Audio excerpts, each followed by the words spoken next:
William and Rainier, how are you two? Doing very well, thank you.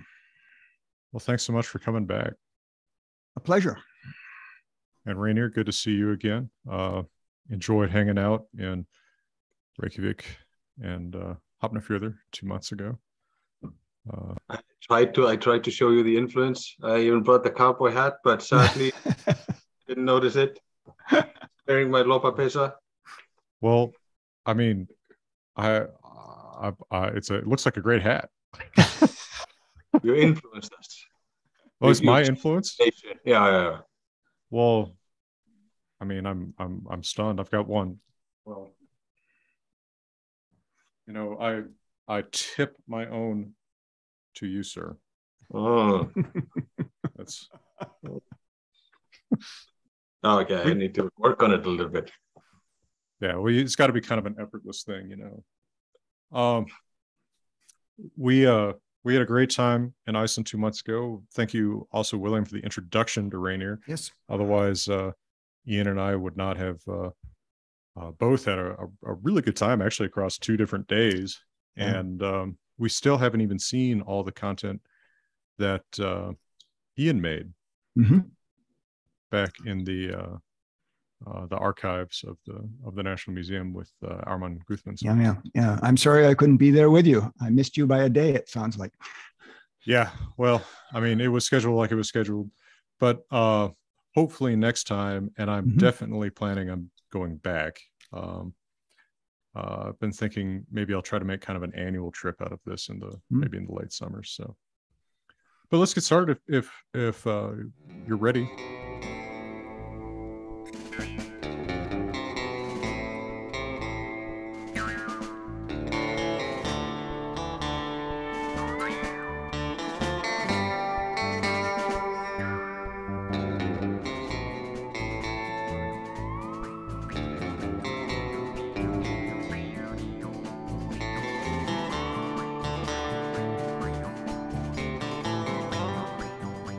Would each of you maybe tell us a little bit about yourself, what you do relative to Old Norse studies for someone who maybe doesn't know about your background, and what brings you here today?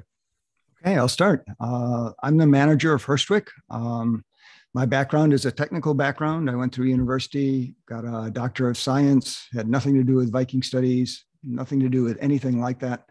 But about 25 years ago, I heard that there was this thing called a saga, and I read one and I liked it, and I read a few more and I really liked it, and I wanted to learn a lot more. So I found that there was a summer course at the University of Iceland. I went there, I took the course, I just fell in love with the stories, the people, the place, and so I've been going back regularly, trying to understand as much as I can about Vikings. And one of the things that I fell into was Viking combat. And so a lot of what Herstwick does focuses on our research in Viking combat. But we have explored many different things. And so I am sort of the, manager, lead researcher, whatnot. I sweep the floors. And so, by the way, if I may ask, which saga was it that was your gateway? It was probably one of the Vinland sagas. Okay. Cool. And Rainier, how about you? Yeah. So a bad introduction by William. So he's clearly the brains and I'm the face to the organization, as you can all see quite easily. So the background is quite, how should I say it? By chance. I had no special interest in Vikings. I was a martial artist at the time, and that's how I met William, actually, like 12 years ago. I went to one of his lectures and asked a stupid question. And if you have stupid questions later, please bring them. You have no idea what they might, there might be connection there. We might be best friends after it. So I asked him a stupid question, and it turned out to be a good question, though. So do you remember that particular stupid question? Yeah, it was something like, what was it? It was something about shield and sword, but the details of it, I don't remember. I'm probably too ashamed. It was just, I blocked it from my mind, just to know, not this again. I think the question was something along the lines of, isn't everything you just said in the lecture wrong? It was sort of like that. It was sort of like that. And you two have both worked on an exhibit that was actually very interesting to look at the National Museum of Iceland about iron production in medieval Iceland. Can you tell us a little bit about that? Because I thought that was a very intriguing presentation. Yeah, I'd be happy to. And... I raised my hand, William. Oh, sorry. Mr. Shortstone, please. Anyway, you'll take it for just in a second. So this iron exhibit is actually what we intend to talk about today, because it really connects to the modern mindset, the traps and pitfalls that we modern people have. So when we started off with doing this iron, it was because the sort of group mindset of Icelanders was polluted. We really belittle our ancestors. If they do something that is cool, we don't like it. Farmers, okay. Sailors, okay.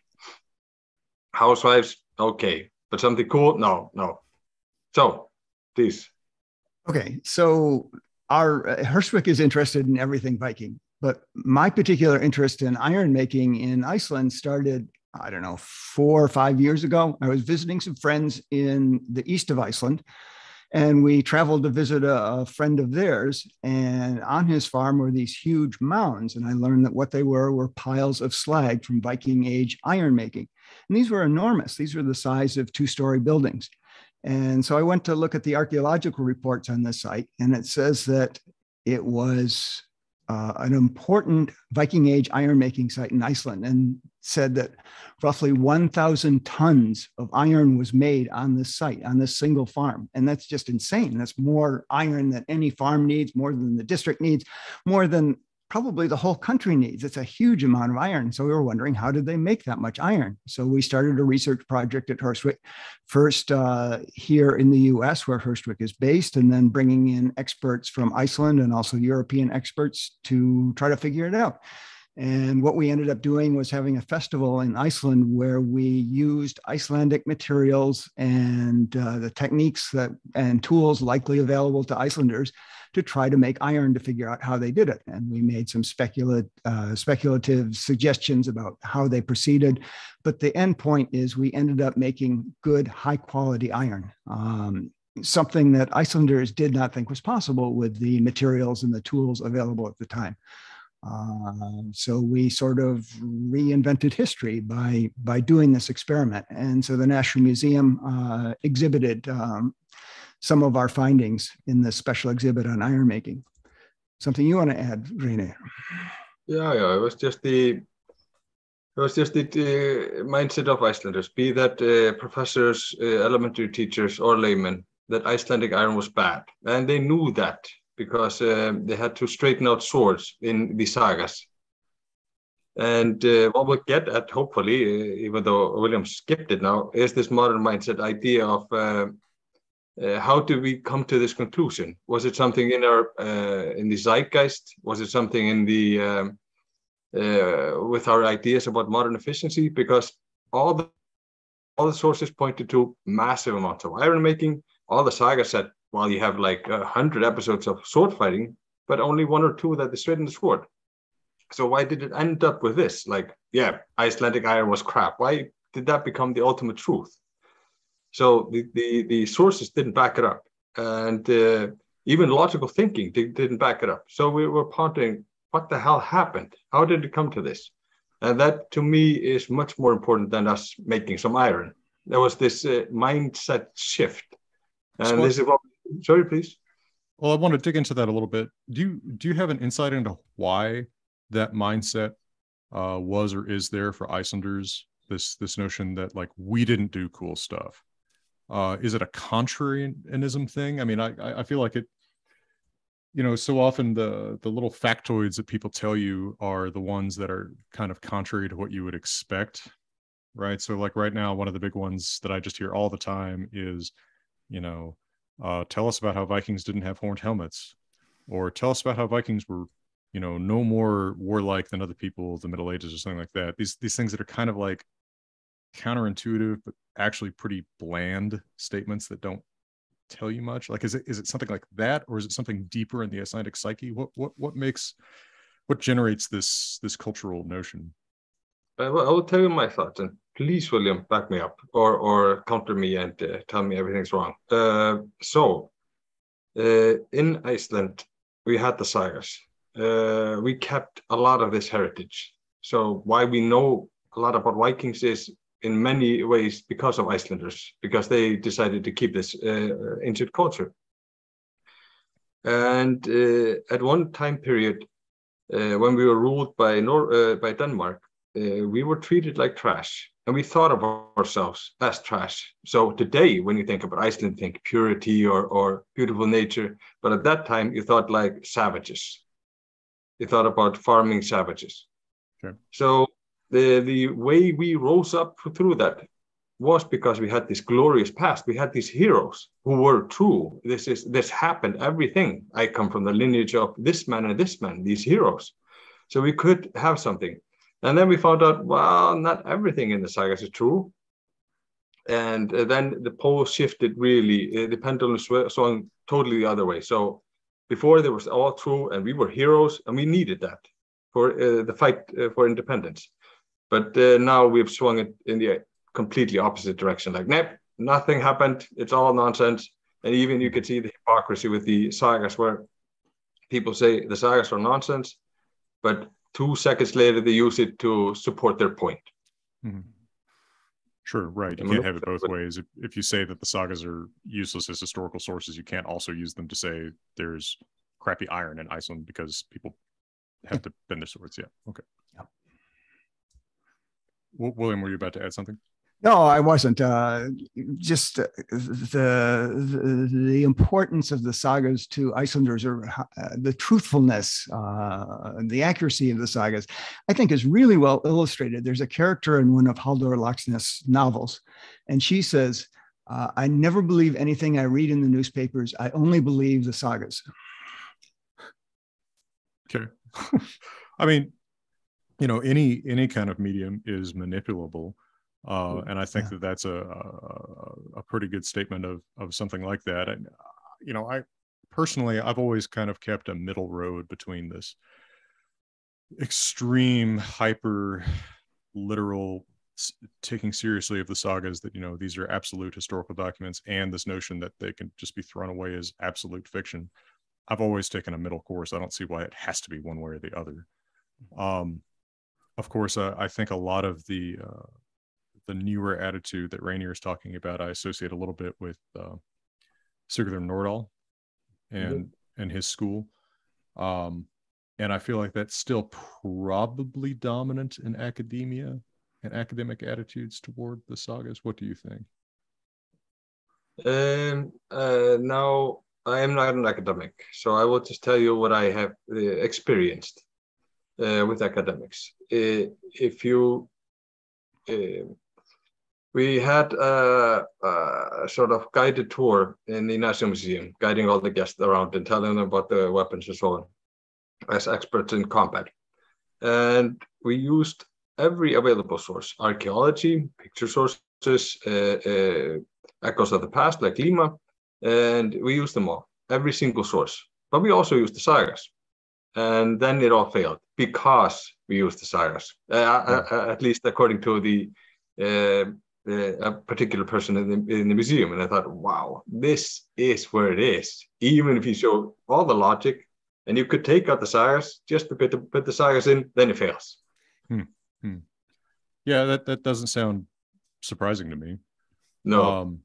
I guess it would be a little bit like, and I can draw on some personal experience with this, a little bit like taking someone through a museum in, one of these tiny Western towns and talking about the history of the area, and then bringing up a famous Western that's set there. And maybe someone rolls his eyes and says, well, it's nothing like how it went in the John Wayne movie. But the John Wayne movie is rooted in some cultural reality. It's rooted in something maybe that happened, maybe some real names. It might be exaggerated and dramatized, but there's something. It's not ab novo, out of nothing in the culture. Would you say that's a decent parallel?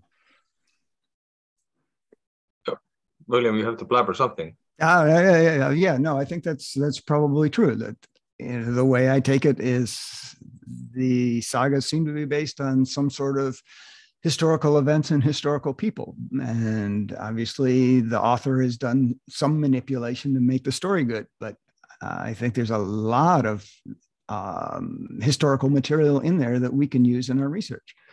Using it solo, using it alone, that's probably not wise, but using it as one of multiple sources, layered sources is how we describe it, where we, take one source and layer another on top of it, layer on top of another to create this solid structure, this foundation that we can build on as we do our research and build our understanding. And that the sagas are a very useful source for building up. Right. And whenever we come upon something, whether it be archaeological evidence or pictorial source or something, and we lay it on top of our structure and the whole structure collapses because it doesn't match up somehow, then we really have to stop. We have to stop and figure out what went wrong and what's wrong with maybe our understanding. Maybe the foundation is bogus, or maybe the thing that we just laid on top is incorrect. And Rainer has just an excellent example of that. And one of the things that he was studying, an archaeological find. Oh, okay. I'm apparently thrown under the bus. Yes, that's my specialty. Yeah. And, I'll just keep it really brief. So my specialty these last few years has been the wrestling, the Viking wrestling, and the how it evolved into the Glima we know today. And I layered up every single literary source. Be that the King sagas, the sagas of Icelanders, the legendary sagas, and all of these sources. And they all painted the same picture. And then there was an item thought to be from the 11th century, and it didn't fit the picture. So long story short, I had to call the museum and say, just, no, this is not possible. And they changed it to a different date. Just, yep, you're right. So that's how the literary sources countered an archaeological source. So that's just one example. Yeah. And there might still not be scholars who would accept that kind of correction. So, I mean, that speaks to, I think, a maturing appreciation for the compatibility of these different lenses, at least at the University of Iceland. Yeah.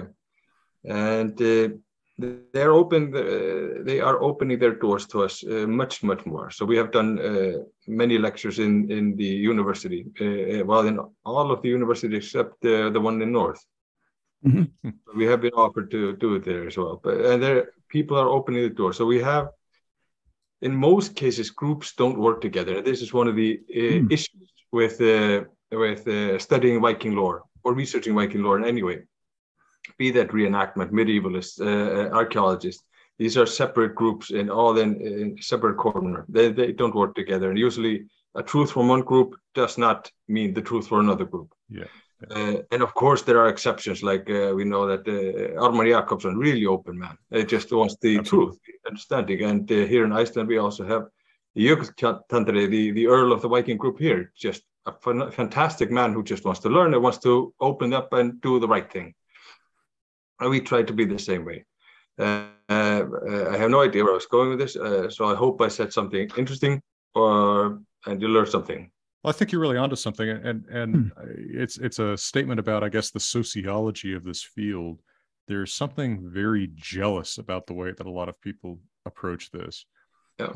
Either that this is my field, I'm the one who talks about this, or at least, I'm a member of a small elite who really have the right approach. Maybe I'm seeing a little bit less of that with efforts like your own, but like personally, I try to resist that in myself. and part of it is by taking the platform that I've built up here and inviting people like yourselves to come share it and reach other people, right? Like I don't feel like I have the one true access to the Viking Age or something like that. But you're right. I feel like that's not necessarily the majority opinion among people in these fields. People like you, Jackson. We really need people like you who can connect these people, connect these groups. So you're doing God's work. Yeah. Well, you also are doing God's work, and I mean, also you both have been much more aware of and much more connected to archaeological work than I ever was. I mean, I am pretty sure, and this may sound like an absurd statement, I think Ármann Guðmundsson is the first serious archaeologist working in Iceland that I ever met. Mm-hmm. Right. And that sounds strange to people. How would you not know an archaeologist? Like, well, in the course of my education, we never interacted with archaeologists, right? We were approaching literary sources and languages, and that was what somebody else did. Right. But I think that's just not a helpful attitude toward getting a good picture of the past.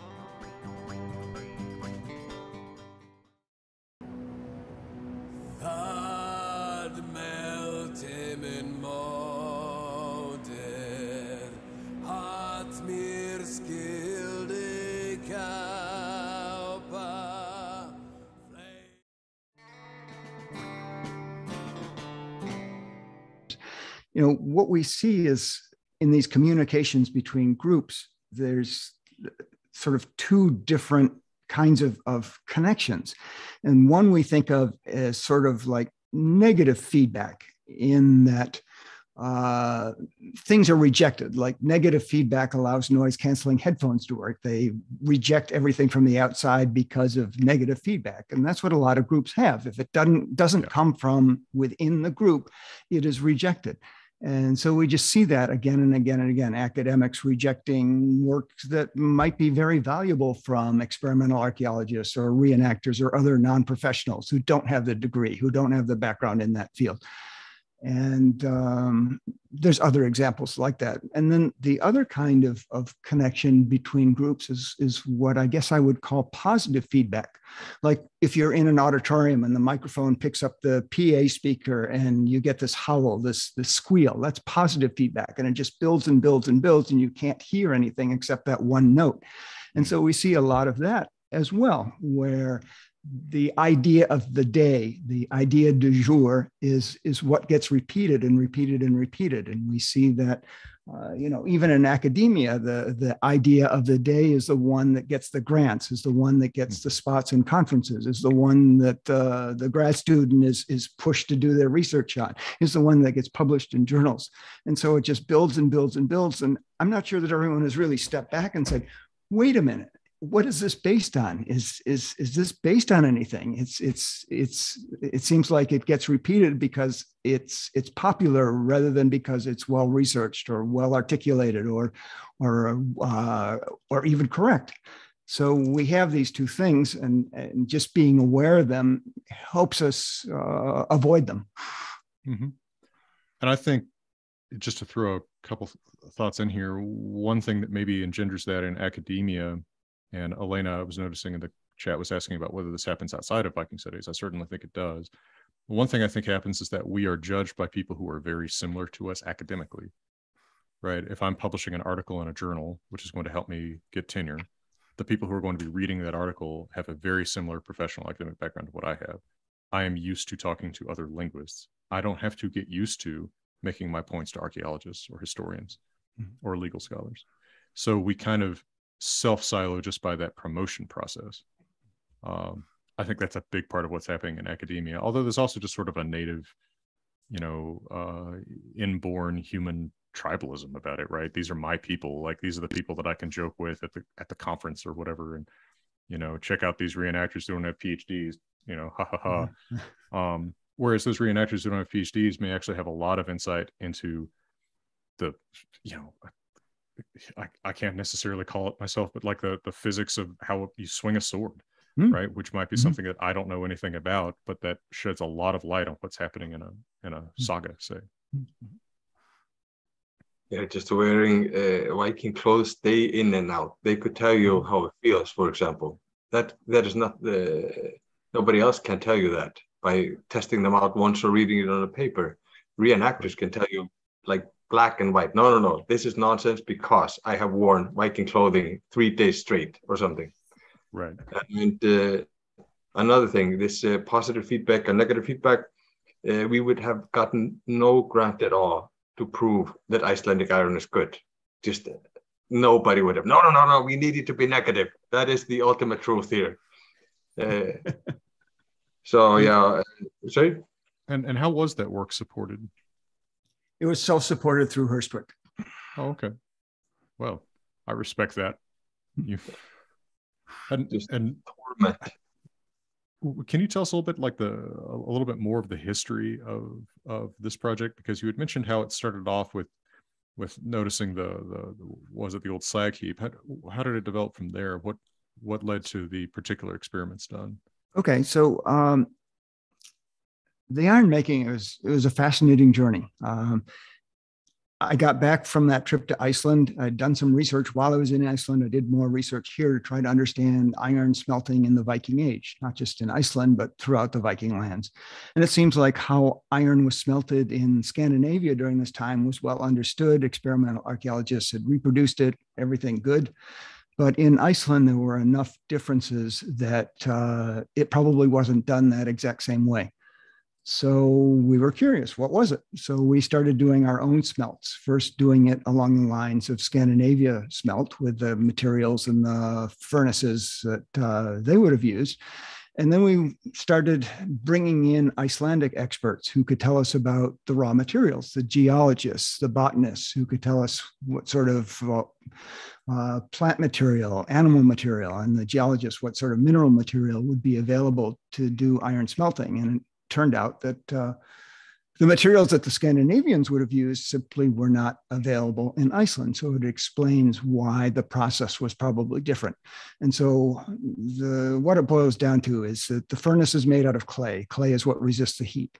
Clay provides the structure, but also clay provides important elements that are needed for the chemical process inside the furnace. The clay available in Iceland is uniformly not acceptable for iron making because it melts at a temperature too low. So you'd make the furnace out of the clay available in Iceland and it would just melt down into a puddle. So we had to figure out a way to make the clay resist the high temperatures. Refractory material is what was needed. And so we were speculating what was used. And our assumption was that whatever they used in Iceland, whatever raw materials they used must have come locally. They could not have been brought from Scandinavia because of the huge amounts of iron that was made. They probably weren't even transported locally within Iceland from one district to another because of the huge quantities that were made. So it had to be something widely available. So we went looking.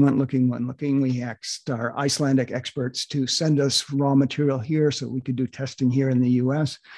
We sent them out for analyses so we could find out the chemical structures. And we speculated that the material that was used to make the furnace resist the heat was ash made from horse manure. It had the correct materials in it to do the job. And so with that speculation, we decided to hold a public festival in Iceland and try it out. And we made high quality iron. That's no guarantee that that's what the Icelanders used, but it shows that they could have made high quality iron. Mm-hmm. So that was basically the research. Well, and we know that horse manure was used as a tool, for example, in smoking fish sometimes. Yeah, so it was used for many things. Yeah. Right. So we know it's in their tool belt. Yeah. As it were. Yeah. Yeah. And many cultures use it. Sorry. When was the demonstration? Oh yeah, we did that in 2019, in the summer of 2019. And when and how did the museum get interested or involved in this? Well, the actual festival got a lot of publicity, and Rainer, you can correct me if I'm wrong, but I think they were certainly aware of our research. Yes. Yeah. So I contacted them beforehand, and just a little bit side street. It took us an immense torment to get where we are today, because. Sure. How we can talk to the archaeologists at the National Museum or the museum curators or the priests of the heathen temple or the Klima people. But it took a long time to get to be accepted by all these groups. And this was sort of the early stages of being connected to the National Museum. And Arman, who you've met, he is one of the good guys. He just said, "Whoa, you're doing something interesting. We want to be involved in that." So it was his and Hrönn's idea. Hrönn is another staff member at the museum. Their idea to make this exhibit. So it sort of comes from them. Yeah. And I would add to that, if I may, the iron that we made at this festival, we believe to be the first iron made in Iceland in something like since the year 1300. The archaeological excavations show that iron making seems to have stopped around 1300. So we wanted that iron to be a part of Iceland's heritage. We donated it to the National Museum, and that was something else that probably sparked this exhibit. Sure. Sadly, everybody was on mute, but I assume everybody's plotting like, "Wow, we changed this today," but we'll just. I think it's very likely. Assume. Yeah, I'm seeing some applause emojis. Aye. So I'll add my own to this. How about that? But so it's interesting you mentioned the first iron made in Iceland since about 1300. I mean, a lot was going on in Iceland in 1300, so we are told by the Sturluga Saga. We know that around this time, Iceland has become part of the Kingdom of Norway. Is this decision related to increased trade with Scandinavia, or what is going on to motivate the cessation of domestic iron production? Because it's not like iron would be less useful after 1300. Yeah, Jackson, I have no idea. I can only speculate like you can. Oh, okay. And I would suspect that the changing political situation had a great deal to do with it, but I do not know. Some have speculated, if I may, some have speculated because they cut down all their forests. But again, archaeology shows us that that was not the case at all, that the deforestation happened much later in Iceland's history. You can also burn stuff other than wood. Not for smelting. Smelting requires charcoal, and that comes from wood. Okay. See, the temperatures are very, very high. So by the way, here's a great example of something that I'm not going to think about as someone who hasn't tried to smelt. Right. That's a valuable insight from your actual experience doing this. I was also trying to think about whether there were characters in sagas who were prominently featured as smiths. Yes. I mean, yeah. Clearly in the mythology there are. Yep. Ayat, yeah. His father. Okay, Scott Legremer. Yeah, the saga says that he smelted a lot of iron at his farm at Worthiness. Okay. I did not particularly remember that, but that's... Yeah, and if you go to that farm today, there is certainly traces of smelting there. Interesting. Okay. Huh. The saga also says that he didn't have an anvil stone appropriate, so he went out into the fjord, brought one up from the bottom, and took it to the farm. And the stone that many people believe was his anvil stone is there on the site. Okay, so that's some classic folklorish elements. Exactly. In the saga. Yeah. But the interesting thing is, if you look at the stone, you can see hammer marks on it. Huh. Okay, so what we've got is probably, like I said with sagas, a classic combination of real things exaggerated by folklore tradition. Nothing can be proven from any of this, but it is intriguing. Yeah.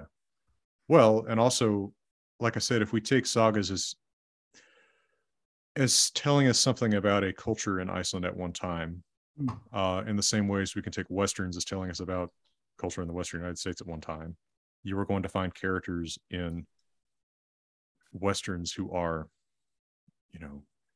gunsmiths anyway. And that reflects the fact that there are people who can make and repair firearms or related components. And in the same way, the fact that there are characters in the sagas making and repairing iron items points to a cultural awareness of people who do that kind of work. It's not something that is outsourced to Norway. Yeah. And something else I'd like to add, if I may, sorry for interrupting, but before I lose the thought, this whole iron research started with this visit to the farm in the East, Ada, where there were these mountains of slag suggesting basically industrial quantities of iron smelting in Iceland. And just now, it's just as of this summer, an archaeological excavation underway has found another farm that seems to indicate similar quantities of huge, massive amounts of iron making. So it's not just this one site. There's at least two. Okay. I was also wondering, out of sheer curiosity, did these techniques come from the continent? Were similar techniques practiced in Norway, say? For the smelting? Mm-hmm. Yes, yeah. The difference, in my opinion, is that the materials that were available in Norway or Scandinavia were not available in Iceland. So it probably needed to be modified to make it work there. For instance, less wood or what else? No, it was the clay that's necessary for making the furnace. Yeah. Okay. Huh. So someone had to have been doing some experimentation, right? They weren't able to just wholesale import the technique from A to Z. That is my guess, but that is not yet proven.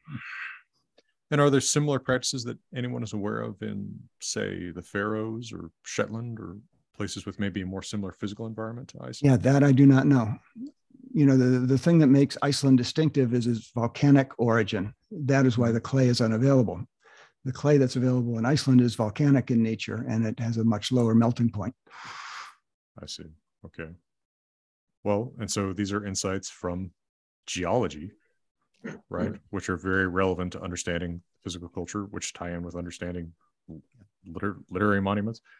I'm fascinated by this stuff. Are there other insights you'd share from? Go ahead, Rainer. Yeah. So just so it doesn't turn into a iron making discussion, I saw something about the sagas can't prove X, and so I saw just a comment. Now, mind you, we don't prove anything apart from like proving they could have made iron that was this quality. But we don't prove anything. We just layer sources, and they all must point us in one direction. So it's not that the sagas are proving anything or not. We aren't even proving anything or not. We're just saying this is valid. We can continue with this information. So did I miss anything, William? No. I will add a little bit more. Sorry for interrupting again. When I met William first time, again, I'm the childish beauty to William's brain. When I met him first, I didn't know anything about the sagas. I had read them. I was forced to in school. They were boring because I was forced to. But William was a romantic. He saw many things in the sagas. So I had to ask him, well, how the hell do you know that's true?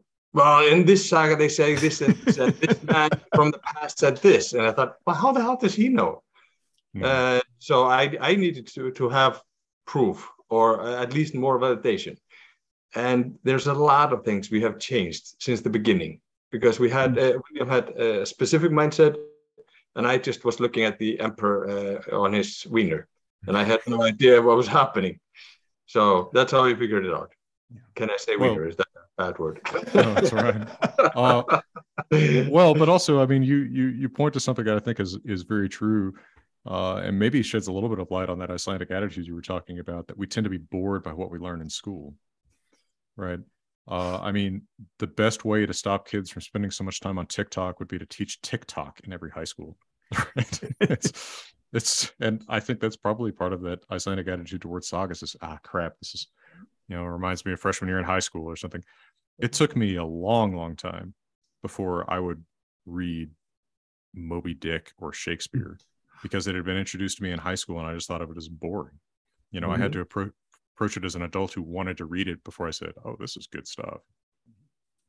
Thankfully for someone like me, and I assume William, there was no exposure to sagas at that age in school. So there was no chance for it to be boring. But it's funny how that works. Yole asks, is the clay in Iceland good enough to use to make pottery, or would it have to be modified to be usable?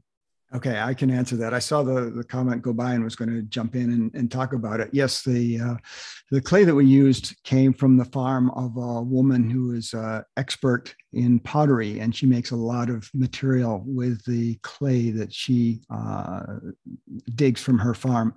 The clay is bentonite. It's a really strange form of clay, but yes, it can be used for pottery, and she does so. Two things that I wanted to mention. My understanding is there's not a lot of evidence that Vikings people did use pottery. So it's independent of that. But I did want to mention that the material that this woman makes is really fascinating. Normally, if you make something out of clay and fire it, it's it's brittle, it's fragile, and you drop it and it shatters. And the bentonite is quite different. And when you drop some of her material, it just dents. It's a very different kind of structure. And it is sticky. Wyoming soil is a lot of bentonite, and I have on 2 separate occasions gotten vehicles stuck to the axles in that stuff. And it is pickaxe work to get that stuff out of there. Yeah. When it's wet, it's pretty mucky. Yeah. I hadn't realized that it was the same stuff that has bedeviled my life at times. Huh. So is bentonite volcanic in origin? Yes. Well, that would explain the occurrence in Wyoming and Iceland. Yeah. Yes. Okay. Makes sense. See, I'm gleaming insights. I did not know from geology here. Yeah. You just say the word bentonite and I tremble. Yeah. Next time you get your vehicle stuck in that stuff, you'll know what it is. Yeah. I'll be on Bird's Eye Pass screaming at my truck in Icelandic. Wouldn't be the first time. So you said let's not get bogged down in just iron, bogged down as it were, since we were just talking about bentonite. Can you talk about any other projects that you've done with Hurstwick or individually where some of these traps or pitfalls have caused trouble for you that you've overcome? Or yeah, if I may, William, please. There are numerous traps, and we mentioned one of them is the ultimate authority. Somebody said so, therefore it's true. There's no logic or evidence behind it or sources behind it, but it's just true. Another one is modern efficiency. That is, so for example, if William would tell me, well, that's not how I would do it in combat or making iron, I would say, I don't care. I want to know how Vikings did it. Right. So in our combat, for example, so me and William, we were both really old men, and as you could see, but not 1,000 years old. So we are not Vikings. We are not real life Vikings. Many people mistake that, and that is really crucial. So if we are not Vikings, whatever we do will not replicate what Vikings did 100%. So we have to circumvent these constraints, these modern constraints that we are not Vikings, left and right. So in our combat, for example, we don't kill our enemies. Our enemies are usually our teammates or research partners, or at best our opponent. We can't kill them, and we can accept maybe a black eye or a sprained ankle, bruise here and there, but like amputation, it's really too far gone. Mm-hmm. So since we are not doing combat like that, we had to really circumvent it. So we had to figure out, like, what can we do in a computer model that would actually happen in a fight? What would we, could we change the tools so they replicate in a different way what we need? Mm-hmm. Or could we limit something or add something? So this is sort of, to my mind, the strength of Hurstwick. We have to find out a million ways how to do things. And then there's also, this is the modern constraints. The other one is modern efficiency. Like, how would you do it? So in our early days of simulations, because we don't do fights, we do dynamic simulated combat. There is a difference. Mm-hmm. One is based on, this is not real life. The other one is based on fantasy. You're not fighting. You're not killing anyone. So when we started our simulations, we really quickly saw that we could punch and we could headbutt, and these were effective tools. They should be put in. I mean, they're effective. But we were really lucky we asked the question, well, did Vikings headbutt or punch? Mm-hmm. Now, that is the question you should ask, not how to implement an effective tool that I feel now in the 21st century. Right. Because you're not trying to, you don't have the same goal. You're trying to reconstruct how someone else got to a different goal. Yeah. Speaking of which, do you find more resistance to conclusions that you've drawn from experimentation while you are, well, dressed like Vikings? I mean, you mentioned, we're not Vikings, but do you feel like there's some resistance, maybe from the academic community, maybe elsewhere, because you do, dress up to some extent? Is that something you've had to overcome? Well, yeah. Okay, yeah, I'll try to answer. Herstwick started out as a reenactment society. So in the early days, yes, we dressed up, but later on, no.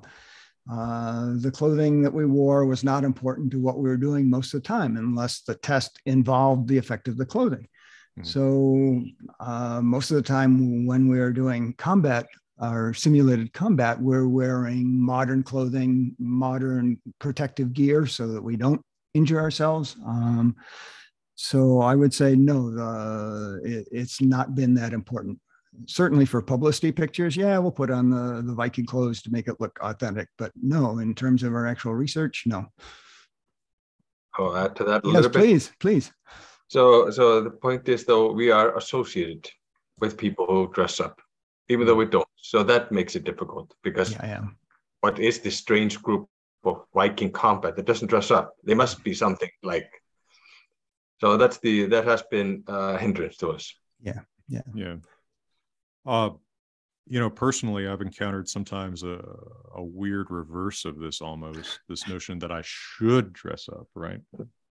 Obviously that's from a non-academic audience, but like this, why aren't you wearing a Mjolnir kind of thing? And to me, it's like my reaction to someone in 2022, talking to me on a video camera wearing clothes that are supposed to be reminiscent of 1,000 years ago is what's going on in this person's head, right? It's such a distraction from what's being said that I've always had this commitment to just dressing like I dress, which is not exactly how people expect anybody to dress, maybe, but it's just how I dress. Because it's not part of the point. When Simon Roper, an Old English student in England, and I made a video about how intelligible Old English and Old Norse might have been, we had a conversation in Old English and Old Norse, and we deliberately said at the outset, we are not dressing up for this, right? People will focus on that. Mm-hmm. And that's another thing too, is that people focus on those visual cues more than they do on oral cues often. Yeah. I think it is also just the standard. So we were doing a lecture once, and we were asked, "Where's your kit?" Like, this is the norm. Everybody does this. We're all doing this. So I have a little bit difficulty putting what is going on in the head, because this is the group mentality. Mm-hmm. Academics have a group mentality that we think, "What the hell is wrong with you? Why are you patting each other on the back? That's not how it should work. You should be fighting." And reenactors have a different mentality. So I don't think it is like this person is strange, I am not. It's like they just are stuck inside this whirlwind of their group. Oh, sure. Well, something you could also say about academics to some extent. Yeah, 100%. Yeah. That's the negative feedback I was talking about, where the ideas from outside are rejected. Yep. Alexander asked, I have a question about the fight simulations that you did on the computer. Have you done those for male and female fighters? We've done them for human beings. How's that? Okay, sure. Yeah, sorry, please, William. No. Please go ahead. What? No, they are the dynamic simulations we do. So not computer. That non-gender specific. Who cares? We all put on a helmet. We all fight. The computer models. They have been to gain insight into something that is difficult otherwise. So it would not matter that much if it was a man or woman. Like I'll give you an example. That's of the nose guard on the helmet. So the nose guard comes down here, and we did a computer simulation to see how much it defended the face. I see. Mm-hmm. So we tried it as well in real life. So we created really soft weapons. So they had safety goggles underneath that was really thin, and we could actually try to smack each other and see. I think we even added paint to it, so we could see where the strike went in a dynamic battle. Yeah.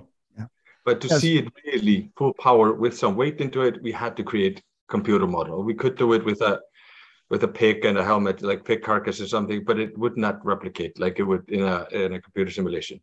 Yeah, if I may add a word to that, when you look at a Viking helmet with the typical nose guard, it seems like the nose guard does absolutely nothing. And so I was puzzled how much it really did. So I created this computer simulation so we could see exactly how much the nose guard did. And it's huge. It's way more than you'd ever expect.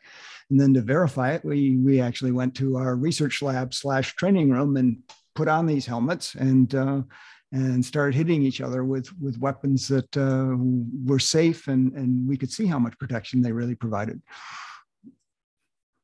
And how much does it provide? Huge. It's huge. At many different angles to the head, the nose guard stops the blade from doing much more than superficial damage.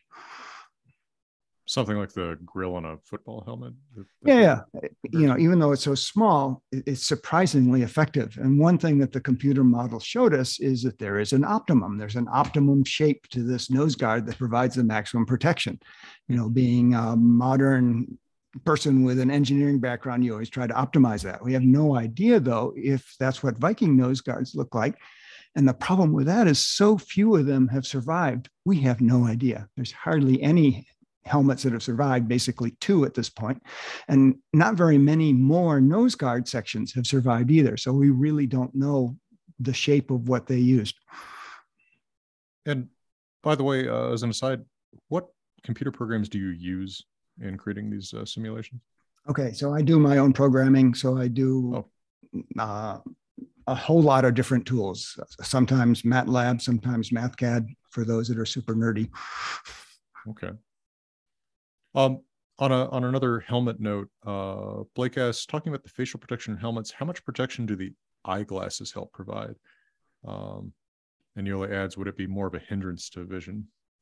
I guess talking about those kind of rings that go around the eyes you see on some of those helmets. Should I answer, or do you want to, René? You don't have to answer it, because I'd say I'm not sure. I haven't tested it. So please, William, you'll have to make up an answer. Yeah. So my first reaction is when you have this thing in front of your eyes like this, it's a big nuisance, but it's like eyeglasses. After a short while, it just goes away and it's just not there. Mm-hmm. The spectacle guards you see on some Viking helmets, same sort of deal. They do block a little bit more off to the sides, but they sort of go away after a while. So no, they don't much block vision. Okay. Well, yeah, your vision does adapt to the well, I mean, our noses are good examples of that. Yeah. We don't often think about seeing our noses, but they're there as soon as we think about it. So, yeah. I was thinking, as a comparison on a non-archaeological note, that brings a little bit of archaeology into this. My own work on color persuaded me, after reading through the sagas and other Old Norse literature, that blár did mean blue in Old Norse.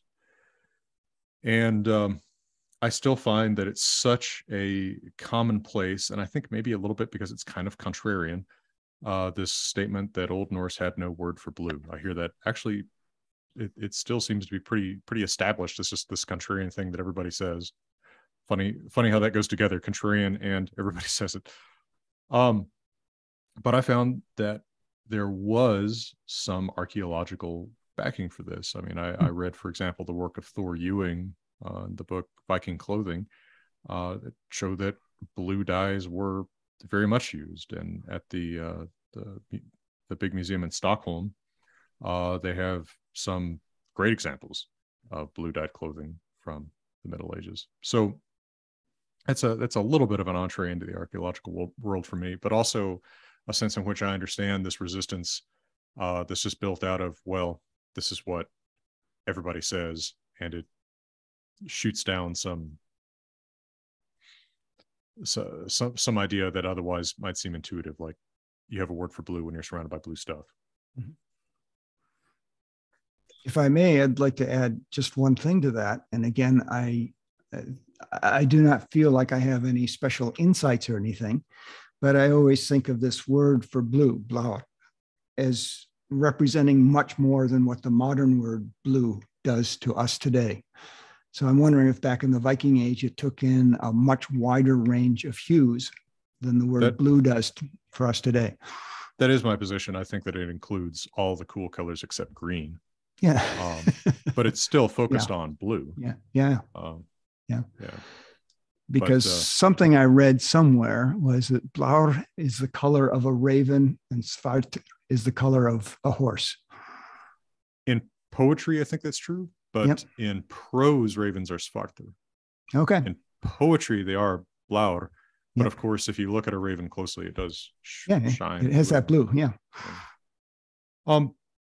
So we've taken close to an hour of your time. I want to be respectful of your time. If there's other questions, would you take the time for them? And would you like to maybe give us a rousing précis of the traps and pitfalls of studying Vikings? Yeah, may I start with a sum up? And I know rousing, Rainer will have a lot more to say. You know, we wanted to share our thoughts about the traps and pitfalls simply because we've fallen into so many of them, especially doing the research for our Men of Terror book a year or two ago. We kept finding ourselves in these pits trapped there. And after the book was done and we really started trying to figure out what went wrong and we started compiling these lists and understanding how they were, we wanted to share it with people so that they don't have to fall into those traps. That's really the purpose of this discussion. Of course, it's not about saying these are problems other people have. It's saying these are problems we have. Yeah. No, I understand. I think that's well stated. Yeah. Rainer? Yeah, I'll add to it. So I have been really careful about how we do research because I knew when I met William the first time that he was a romantic, and I came from mostly the Asian martial art, and I was scared, very scared that my previous background would pollute what we had been doing. Like you would be cutting like a Korean, or you would be like doing a wrestling throw like a judo person, and I didn't want anything like that. I thought just we wipe the slate clean, we use kinesiology. So I have been really careful with that. The traps and pitfalls, for me at least, it came from the irritation. So we found the truth. We found something, or not a truth, we found a game changer, like this information changes everything. Then why aren't people accepting it? What is the problem? Is it our logic? No. Is it the sources? No. It is just some blocking here. So we did some analysis, like what is happening, and I'll give you another example. Like if I would state something really important, a game changer about Vikings, you would say, well, Vikings was a profession. And then I would think, oh, okay, it's like when you add the Hitler into a conversation, the conversation is dead. It's just that you don't have anything. So these were the kinds of arguments we were hitting, and I was thinking, what is this? They want to learn, don't they? They want to like uncover more. That was the issue for me. And by the way, do you find that your conclusions about, say, the iron making in Iceland have been broadly accepted or more resisted in the scholarly community? Oh, yeah, please go ahead.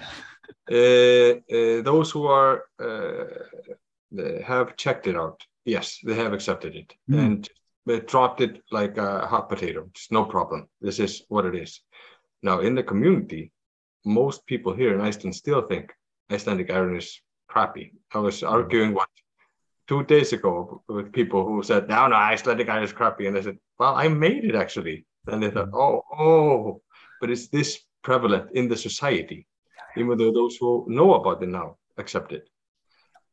Tell me if this sounds a little bit familiar to you. I feel like part of what happens is academics in another field or the curious general public say, well, they kind of come to a conclusion that the correct conclusion about some other field is whatever the most, quote, small c, conservative opinion is, right? This is what people have said for a long time, so I'm sticking with that unless something really shakes me out of it.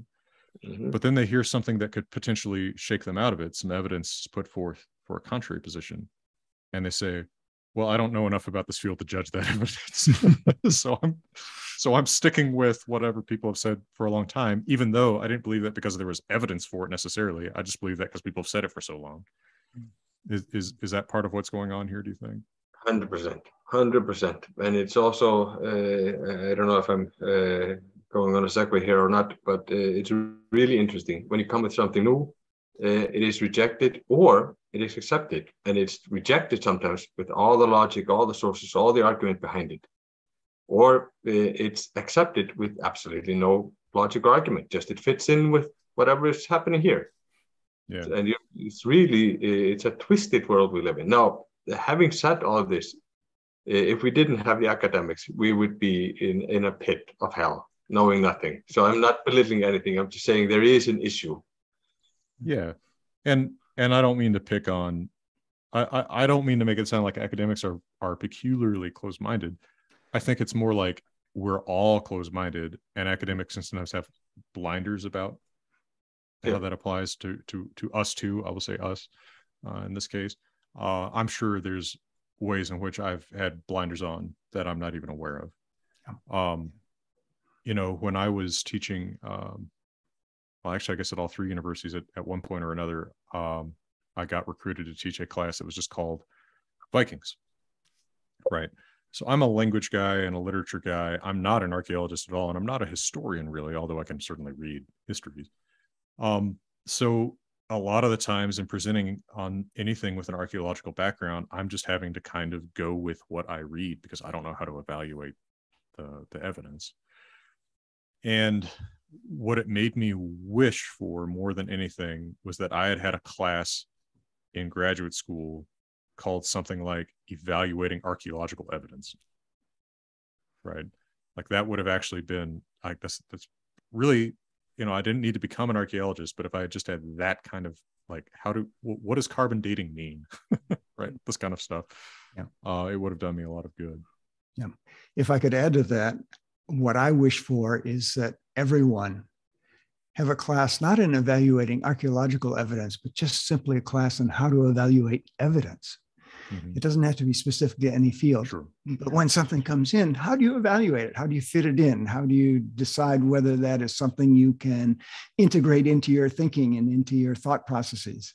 I wish more people were familiar with that and comfortable with that and on solid ground when they did that. Yeah. Carl Sagan's books, I think, like the Demon Haunted World, often focus on that. Mm-hmm.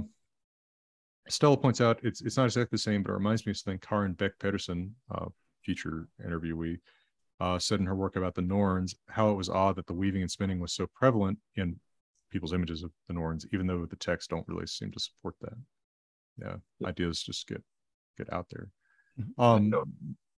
And Marie says, it sounds like there are at least two choke points for new information taking hold.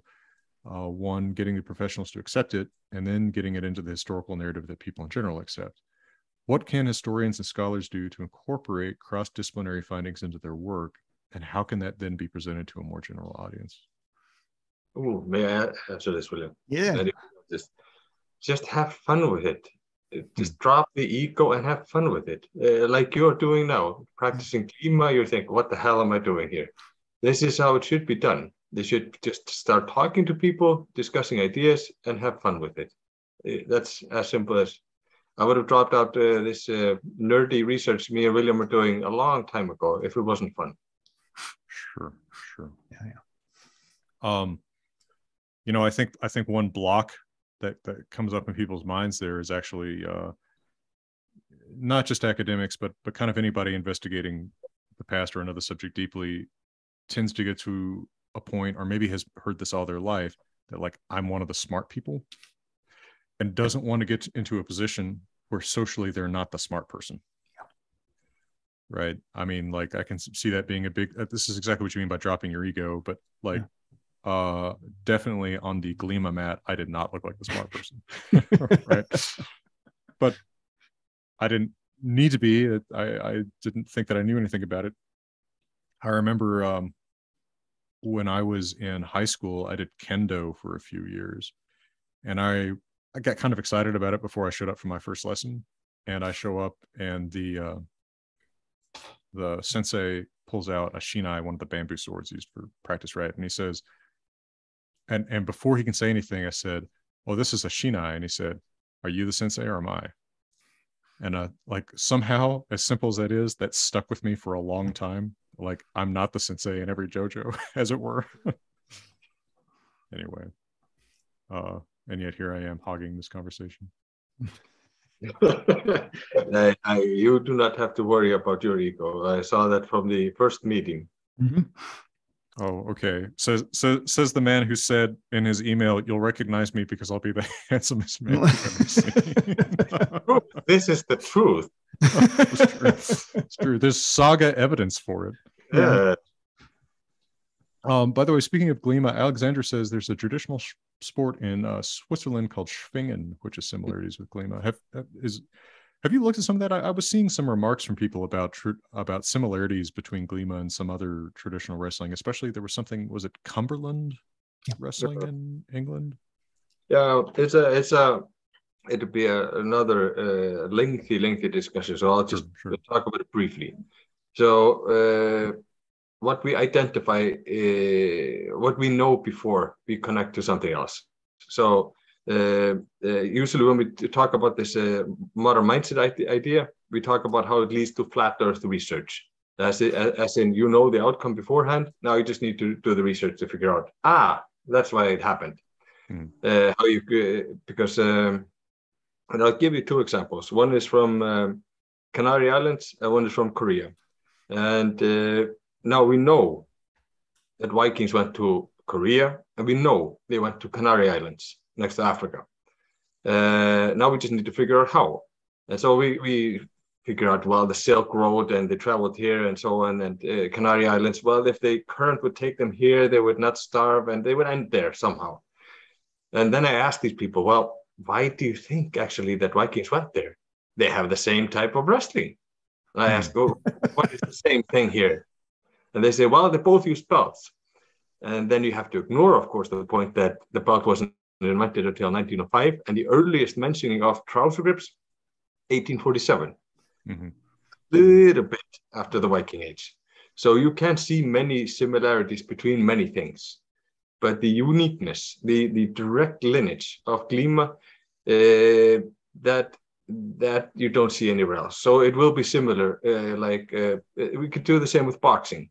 If you look at African boxing, Greek boxing, Egyptian boxing, or just the Queensberry rules, you will see quite similar movements of the hands because we have a human body. It will always be similar in one way or another.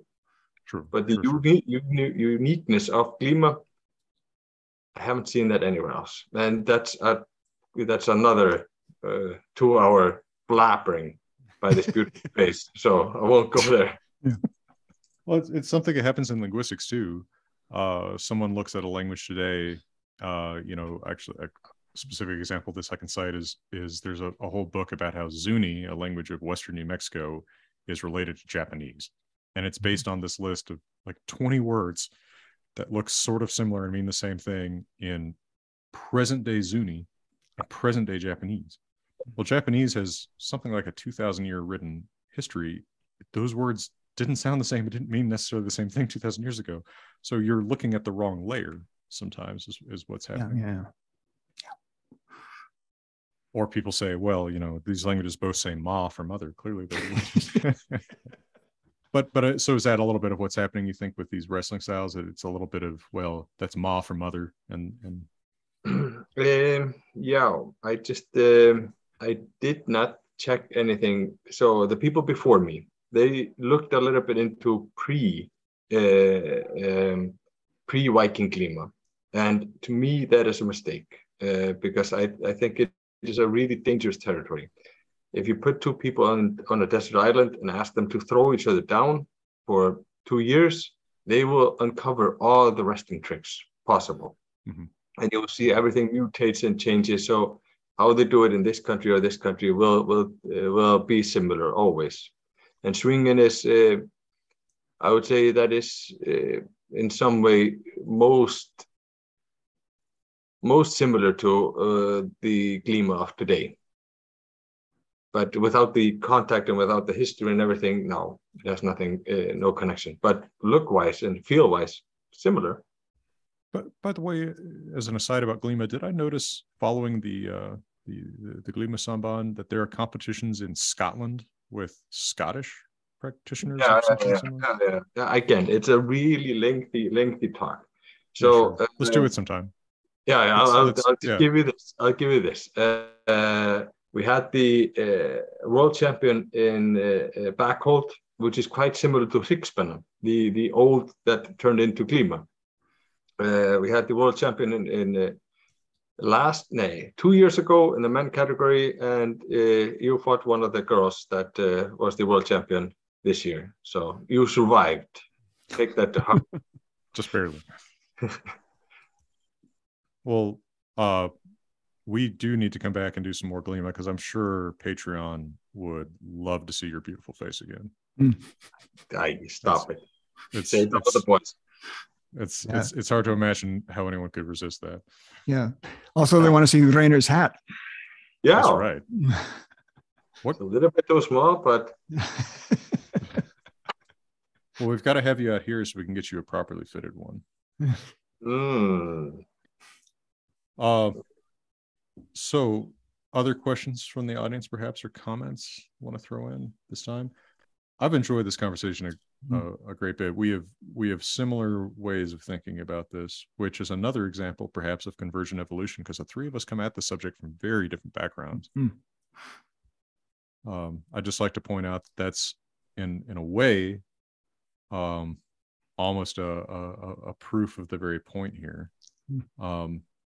And I do acknowledge my own traps and pitfalls. One of the biggest ones I fall into is not having a background in the physical stuff, right? Not knowing what it takes to make X or Y, or even thinking about the fact that to get certain temperatures, you need charcoal, right? Like that's, it dawns on me as soon as you say that's obviously true, but it's not something I'm going to think up on my own. And this is why we all need to be talking to each other.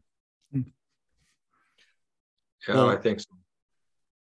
I was just going to say, again, really appreciated your time, and I'm hoping to have you both back individually or together for more like this. Yeah, look forward to it. It's been a pleasure. Well, for me, absolutely. We need this space. So we'll come back. Yeah. Okay. And I'll hope to see you again in Iceland, and William, hope to see you there too. Yeah. Arrange it next time so the three of us can be there at the same time. I'd like that. Yeah, actually, maybe we can even make that happen. Let's talk. Okay. Well, thanks, and from beautiful Colorado, wishing you all the best. You want to take your hat? Go ahead. All right, perfect. All the best, everybody.